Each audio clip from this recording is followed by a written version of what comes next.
Hey guys, this is Killadave here, and welcome back to another episode on the single player Minecraft Let's Play. This is episode 35, and I am super excited to be here. First off, I want to say welcome to all the people that came here from Mumbo. Thank you so much for all you guys just coming over here. Thank you for checking out the channel. I hope you enjoy all the content now. I know most of you guys would have come over because of that redstone contraption I made, and there are redstone tutorials coming, so keep an eye out for that. But for today, we are going to work on base beautification step 2, and that is the villager trading hall. Now, it's all up and running. It is all by my design. So as you can see, it's a trading hall that has a villager breeder attached to it, and when they come flying in, they go into an empty cell, and then I can actually drop a guy out. Like, let's look at this guy. I don't think he has any good trades really. No, I can drop him out, and then that will tell the system that we need another villager. So then another villager will be sent in from the system over there, and then he'll just come over here and drop down in. So that's the whole system. As you can see, the villager got disposed of by a cactus, and also his minecart got picked up and put back in the system over there. So it's all working, it's all self-sustaining, so very little effort having to be done by me. But in this episode, guys, I'm going to beautify this and make it look a lot better. Now, in between this episode and the last, I've been doing quite a bit of quartz gathering. Hopefully it's enough. I don't know, but as you can tell, we're kind of going for like a quartz theme, and I'm going to continue that in here. So first thing I'm going to do, guys, is go mine up all that quartz, and then we're going to come back and start working on a design. So I'm going to do that really quickly, and I will be right back. Okay, guys, so I have made a huge tower out of all of the nether quartz that I've collected, and we are up here almost at build height, where there's a few more blocks to go. But as you can see, the base, I think, is looking pretty good from an aerial point of view. So I mean, we got the new mob farm I just put in. We got the iron farm way over there. The animals, the normal farms. You got the main base. I think it looks pretty cool. But it's time to mine all this, guys. So if you want, why don't you put a guess of how much nether quartz you think I'm going to get off this giant tower. Whew, for a second, I thought I let go of shift. That would have been bad. So let me know how much you think I'm going to get. But I'm just going to mine all this up, and I will be right back. Okay, I have mined up the entire tower of quartz, which went extremely high. We are back here on the ground, guys. And as you will see in this chest, we got a grand total of 19.5 stacks, which brings it to 1,248 quartz. So it's not a huge amount, but it should definitely, hopefully, ooh, that guy was, oh, and he picked up quartz. That sneaky guy. Well, I was wrong. For all you who instantly heard 1248, put that down in the comment section. It's 1249. So we got one more. Boom. Now we should have enough for sure.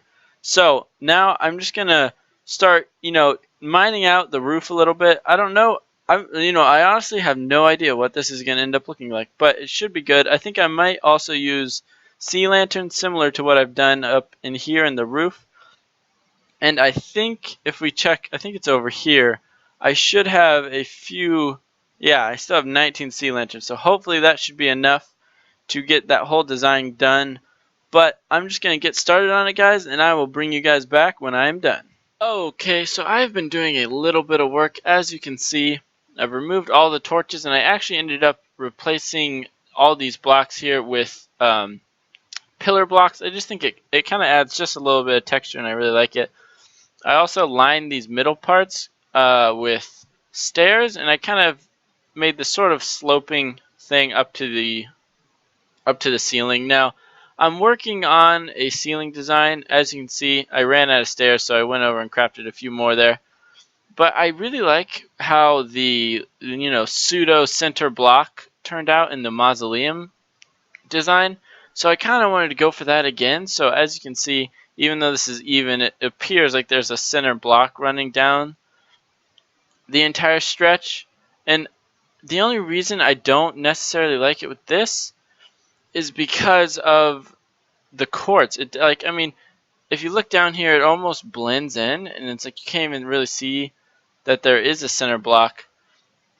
So it doesn't really work as well as it did with the stone bricks, because the stone bricks, the reason that one works so well is if we just run down here really quickly, I'll show it to you guys. The reason the stone bricks work so well is because the texture lines up, and it makes a stone brick. So as you can see, it looks like you just placed stone bricks up there. So that's the main reason why I think the stone bricks worked out so much better than the quartz, because the quartz, unlike, maybe this, where the half slab has a non-connected texture. I mean, no, the quartz slabs have a connected texture. These stairs are not connected. So as you can see, I mean, it's obvious that they're not a block because it has this line here. So it doesn't work quite as well. I don't know if, if we do this, will it work with nether quartz? Kind of, but I don't think it will look very good if we make it longer. I think, again, it will kind of blend in with itself. It's a little bit better, but I don't really want that as the centerpiece. So I'm going to continue working on this ceiling design. Hopefully it won't take me too long to figure something out that I like. But I'm going to continue working on that, guys, and I will be right back. Okay, guys, as you can see, I changed up the design. I ended up going with this, even though, like I said, you can't really tell. I think it just adds a little bit of depth to it. And, walking over to the mausoleum and just seeing this little bit here, it really made me realize that I like this connected texture. I mean, it looks so nice having it one texture. I wish a lot more, blocks did that. Although quite a few of them do things like this. I wish they didn't have like a square around it. I think it would look a lot better if it was connected. But as you can see, I think it looks pretty good. Now, I really want to add, I think maybe a sea lantern here. What if I do this really quick? Let's see, and I want to turn these then. This might make it look a little bit better. So if we put this here, and this one here, and put 2 sea lanterns. Oh, and this needs to be turned 1. So if we grab that, put it there. Perfect. So now if we run back over here, yeah, I like that a lot better because it adds a bunch of light over there. So I think it should be fine. Now, as you can see, the light level doesn't really matter because we have these half slabs. But anyways, I think it does look very, very nice, very simple. I might, just for the kicks, add a half slab and a button here just for symmetry reasons, because right now that kind of bothers me. So I might do that. But otherwise, guys, I think this little design here is simple enough and it looks pretty good. Now, the next thing that I want to do that is super important is get this outside entryway looking good. So I'm going to think up a few designs, see if I can get like a cool archway going, and then I'll bring you guys back once I've done a little bit of work. Okay, so I've done quite a bit of work on the outside entrance area, and let's just reveal it really quickly. Boom, there it is, and I think it's really simple, but it's got just a little bit of touch detail, the sideways pillars, just those little steps right there and the little depth it has. And I think it works really well, guys. I mean, as you can see, it's very simple, but I feel like it fits well into the mountain, and it fits the design. So you have like this trim of nether brick. So I think it turned out really well, and as you can see, nice and all decorated. I might at some point see if I can add more blocks around here, just so you kind of can't see, because I mean it does look a little bit, a little bit tacky that you can see all the redstone and stone back there. So I might see if I can do that. But the other thing I did, guys, was if you see here, I put carpets here. Now you might be wondering, that's a weird, interesting design choice, but it's actually because there's more carpets underneath it. Now you may be wondering what that's for, but is so mobs can't get in. Now, most of my base is lit up. As you can see, most of it's lit up. But villagers can attract zombies from very far away. Now, as you can see, these guys are behind a glass wall, so there should be no way that a zombie can ever get to them, and definitely no way that a zombie can get on the other side of the wall and get to all the other, like the villager storage. So it should be fine, but just in case, this makes it so the zombies can't find a path into here. So it messes with their path finding, and it makes them think that this is not a block. So they won't just cross in here. So if anything, a zombie should just stand here or maybe even here, but he should never cross into here unless he's pushed in. So that's just an extra measure. So I mean, maybe a zombie will get past this, but it'll be very rare. And then even then, he shouldn't be able to get any of these guys. So that is what I've done to protect that. And now one other small thing I did is, because now that I've blocked everything off, I have no way of getting back there. So the thing I did is I added a little secret entrance back here. I mean, you would never know unless I told you. But you can see this little button right here. So if you press this, it opens it up.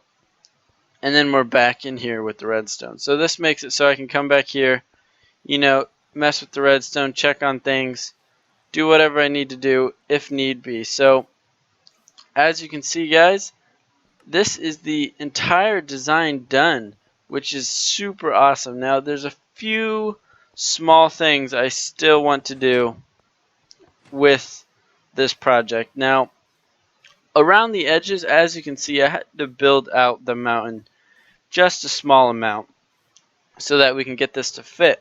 Now when I put in the redstone, I even had to extend it even more. You can see there's the redstone. It sticks out a little bit. So in order to do that, guys, I had to extend it not only here, but also in the back. If we run over there really quickly, you'll see what I'm talking about.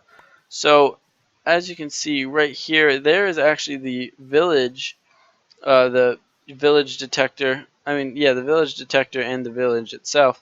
But you can also see the sort of box I had to make back here.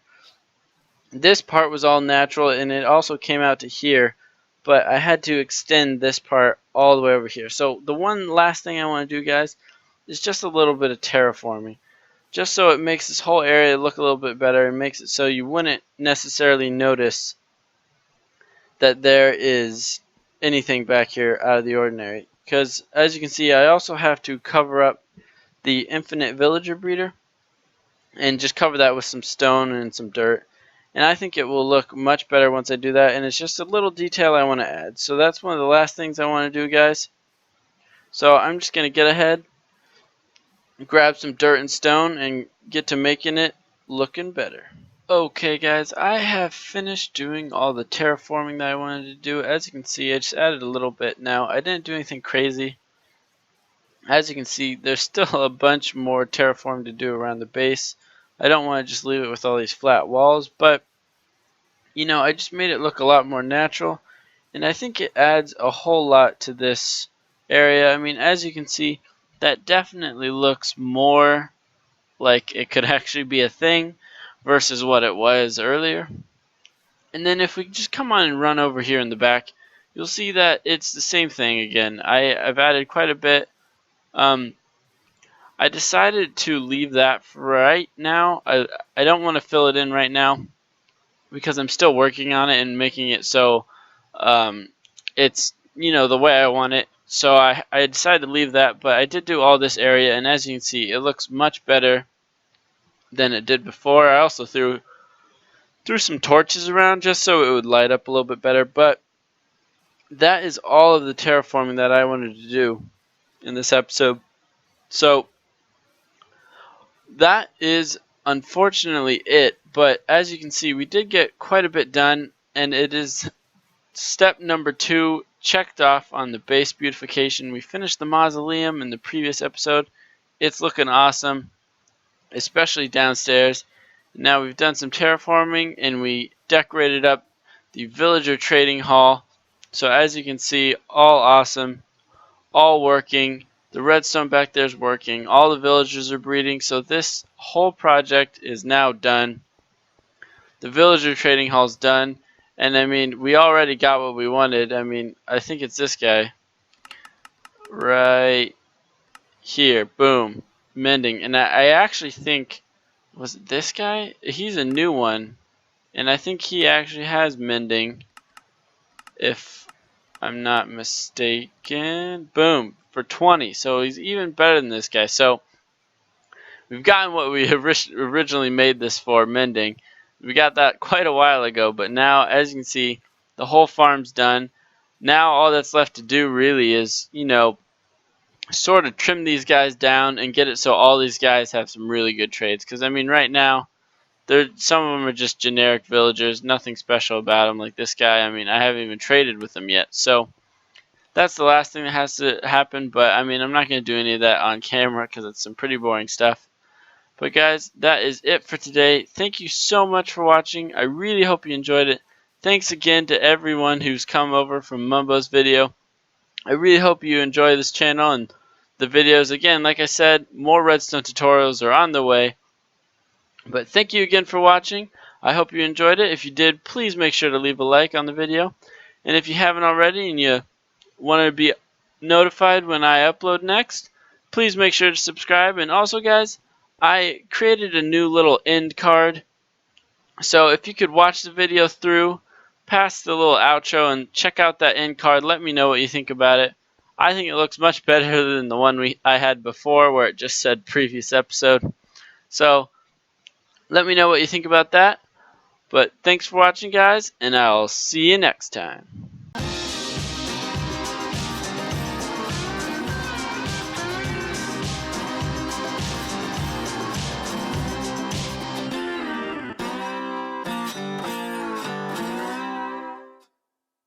As you can see, I have done a little bit of work out here, and it definitely feels more like a graveyard. You can see I've dug these little paths. It's got the cobwebs, it's got the long grass. Kind of feels like it's been overgrown. Hey guys, this is Killadave here with a redstone tutorial on how to get villagers into a minecart. Now, if you've been playing the game for a while, you'll remember that getting villagers into minecarts used to be really easy. You just put a minecart down with a villager in the way, and you just pushed them into it. But as you can see now,